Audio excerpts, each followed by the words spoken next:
Before moving into the keep-out sphere or the approach ellipsoid, spacecraft have to be configured where they would not cross the imaginary boundary for a set period of time, even if the spacecraft lost all maneuvering. That's right. And that approach ellipsoid, once we get past that milestone, will be something that we call the end of integrated operations. And integrated operations means that we are talking to each other on the big loop. So we did hear those communications back and forth.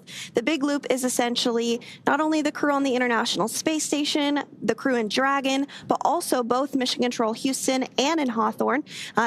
Hence the name The Big Loop, because they're all working together to make sure that they have common communications during some of these dynamic portions of flight. So again, we are standing by for approach ellipsoid exit at 10:24 p.m. Pacific time.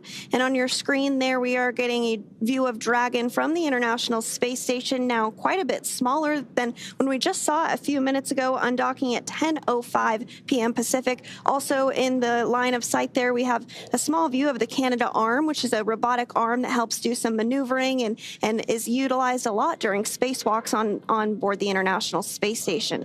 So to recap, the hatches between the International Space Station and Dragon were closed earlier today at 8:05 p.m. Pacific, 11:05 p.m. Eastern. Since then, the crew has settled in and is working to take off their spacesuits for their 17-hour journey back to Earth. The joint NASA and SpaceX teams did, of course, poll go to proceed with undocking, and that undocking command was then sent at 10 p.m. Pacific, followed by umbilical retraction and hooks opening, with physical separation taking place at 10:05 p.m. Pacific, as the Space Station and Dragon were traveling 261 statute miles off the coast of Guam over the Pacific Ocean. Dragon then completed 2 of 4 departure burns and has exited the keep-out sphere, and we are now just minutes away from Dragon crossing the approach ellipsoid to set the spacecraft and Crew 9 up for their path back to Earth.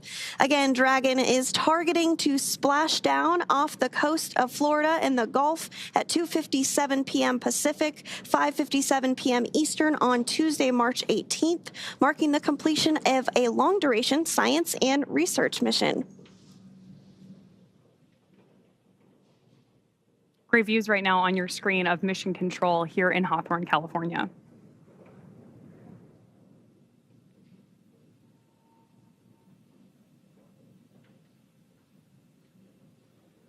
It looks like we're starting to get maybe some views there of Dragon as well.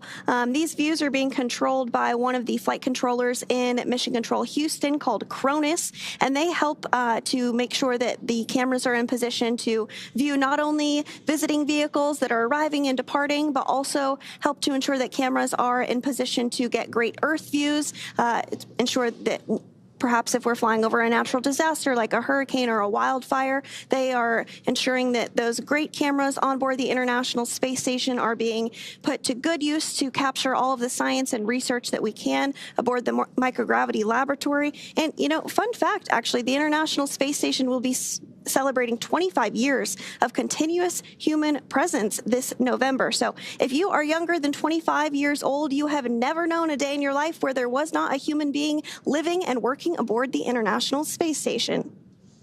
That is so cool to me. It's just this amazing step forward for human exploration in space. And with that, we're going to check back in with Rob Navius at the Johnson Space Center one more time. Go ahead, Rob.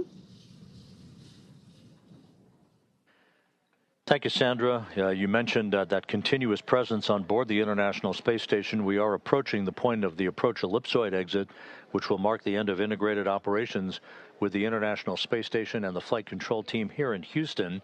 Just a reminder, on board, 7 crew members representing 3 nations: Alexei Ovchinin, the station commander, and his Roscosmos colleagues Ivan Wagner and Kirill Peskov, Anne McLean, Nicole Ayers, and Don Pettit of NASA, and Takoya Onishi of the Japan Aerospace Exploration Agency.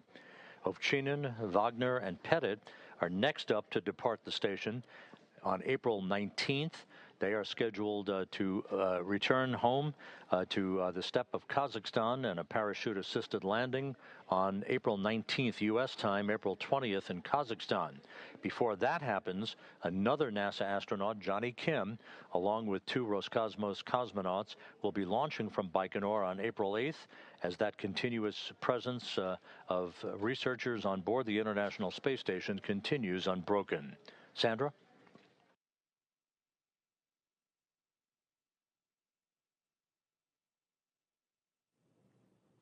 And thank you so much, Rob, for that update. We really appreciate you joining us here as you spent your evening in Mission Control Houston. Again, we are continuing to get these views following Dragon's undocking from the International Space Station at 10:05 p.m. Pacific time.